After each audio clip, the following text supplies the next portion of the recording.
I just finished watching the live action, and I'm not gonna lie, this might have broken the curse.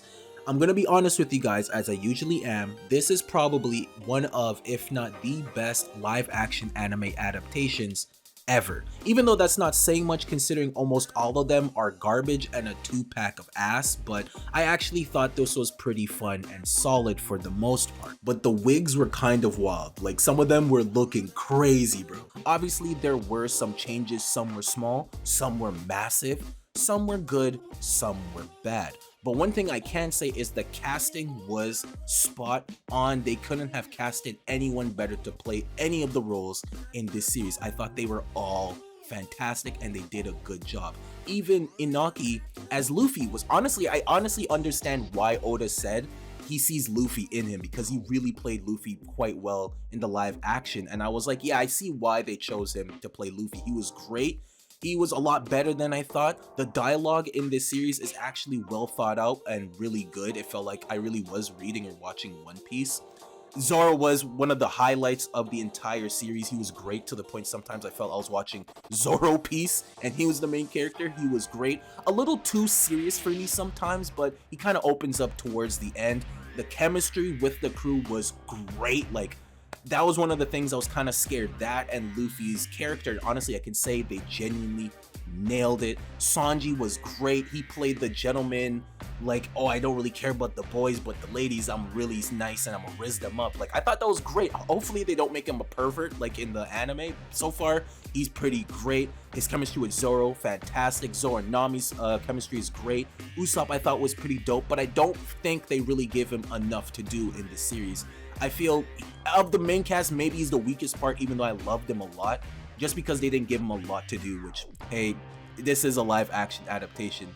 Art imitates real life, I guess. But also, I thought Mihawk was fantastic. Like, he was perfect. Like, they couldn't have got anyone better. And the same I can say with Buggy. These two are definitely my favorite characters in this live action. It really felt like these guys came straight out of the manga and the anime. They were great. Buggy stole the show every scene he was in. He was exactly what I wanted. A psychotic, weird clown that had a weird personal issues with himself, and he was just a scum of the earth, and I loved it. He was a rat.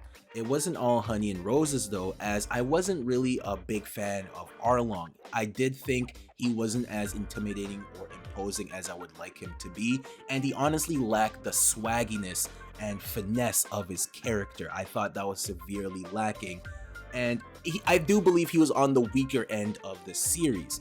And once again, they made quite a lot of changes in this series as we expected. Some were small, but some were massive. And one of those changes includes GARP. His entire inclusion in the first series was wild, as he's basically in the entire thing from the very beginning and is actually intertwined in the series a lot more, allowing Koby and Helmeppo's character to be more fleshed out and characterized. Those two, by the way, were also fantastic and perfect casting, and I can't believe I'm saying this, I actually like to see more Helmeppo. Their relationship felt more organic than it does in the original material, I'm not gonna lie. But with that being said, I wasn't particularly fond of GARP in this series. I do think his plotline was probably the weakest in the entire series. I do like his character, and his casting was spot on, but I think the character direction and portrayal I wasn't really a big fan of. I thought he was way too intense and serious, and he wasn't the goofy, optimistic, carefree guy that we usually know in the anime or manga. I felt like I was watching Sengoku more than GARP. The only time I really felt like I was watching GARP was in the first 3 minutes of episode 5, where he was very angry, but then he starts smiling and laughing maniacally because Luffy outsmarted him, and I was like, that's the GARP that we all know and love. Like, why can't he play like that the entire series? So GARP was a little iffy to me. Of course, this video will contain spoilers. If you already watched the live action or you plan to watch it, you probably know about what happens in the anime and the manga. Just want to check it out. But another big change was GARP calling Mihawk to go capture Luffy. That dropped my jaw. Like, I couldn't believe it, because one, GARP and Mihawk is an interaction I never expected. Two, I actually think it makes a lot of sense for the Marines to call the warlords to ask for assistance, because in the anime and the manga, it felt like the Marines were getting the shit end of the stick and weren't really getting anything beneficial of the deal. they were basically just paying the warlords to just do war crimes and they could just get away with it. It made no sense to me. So having the Marines ask for like Mihawk for help once in a while is pretty cool, and getting him involved in the series for a more personal reason made a lot of sense. I just didn't like that it was GARP who did it. That threw me off. I didn't really like that because GARP would never do that. For one, he wouldn't endanger Luffy like that. Two, GARP would never call for a pirate for help. Like, that makes no sense. That was dumb. But another huge change is Don Krieg is dead. Like, Mihawk kills Don Krieg. That also made a lot of sense because no way could Don Krieg escape Dracula Hakai Mihawk. There's no way. That made no sense. But I was shocked they would entirely erase him. Gin is still there, he survives. Sanji gives him food, and that's about it. You never see Gin again, so that's crazy. There was also a lot of cut characters and content. Mary was killed by Kuro, what the heck? There's no shoe in Orange Town. Oda, where's my dog? The Usopp Pirates, the three little kids, can't remember their name. Clearly Oda doesn't either. They're not there. Django's not there. And the most craziest one of them all is no Hachi. That was shocking considering how important to the story he becomes later on in the series. No Johnny or Yosaku, which is pretty crazy. They did change quite a bit. Characters are more involved in the East Blue than they originally were, such as GARP, Buggy, and Arlong. Arlong and Buggy have an interaction that was pretty cool because they never did in the original. And Arlong is heavily involved with the Baratie instead of Don Krieg now, which is a very interesting choice. Koby and Helmeppo are involved with Syrup Village, but once again, Syrup Village is probably the worst arc in the series once again. It was okay for the most part. I thought Kuro was alright. They didn't really portray him as intelligent or as smart as I would like him to be. His plan wasn't really well thought out in my opinion. And the more he showed up, the more goofier he was. Like, his speed was impressive the first few times, but then it just got sillier and sillier the more he did it. It was like, okay, I get it, you're fast, just kill the guy. The flashbacks were also really well done. I was thoroughly entertained with them and thought they were executed perfectly, with the highlights definitely being episode 5 and 6. I think those were definitely the best directed episodes in the entire series so far. I do wish they did 10 episodes rather than 8, but hopefully they can do that in future seasons, especially if they're heading into season 2 where it looks like they're heading to Alabasta and the Baroque Works, which, by the way, they also changed that GARP is investigating the Baroque Works, so it looks like he might be involved with Alabasta, which is very fascinating because he originally wasn't, which is going to be very interesting.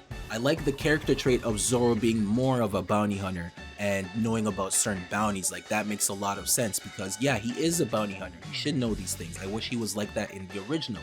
He'd see a character and be like, oh, that's so-and-so. They have a bounty of this, that, and the third. And speaking of bounties, the bounty reveals in the series were phenomenal. Easily the best thing a part of the show. The way they were so meta and they would interact with them was fantastic. I love that addition. It was great. There's this funny running gag naming attacks with Zoro where he's questioning why Sanji and Luffy are naming their attacks the way they do, and they're both like, all great fighters do that, and Zoro's like, what? So hopefully eventually he will use Onigiri, and then everyone's like, why'd you name it that? He's like, I like rice balls, because that's why he named it in the manga in the first place, so that'd be super funny.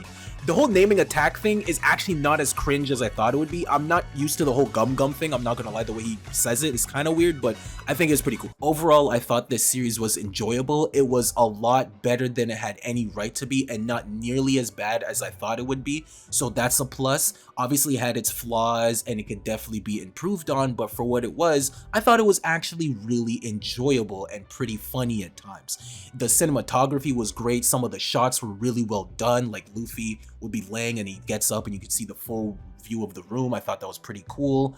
The fighting was hit or miss. Sometimes it was really good, sometimes it was okay, but for Zoro scenes especially, they were always fantastic. I thought the OST, the music was on point.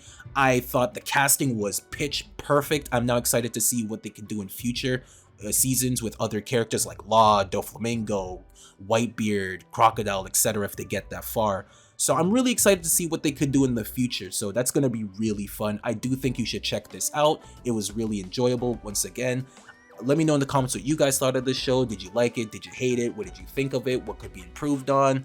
Let me know all in the comments. Hope you guys have a good day and a good night. I'll catch you guys on the next one. Peace.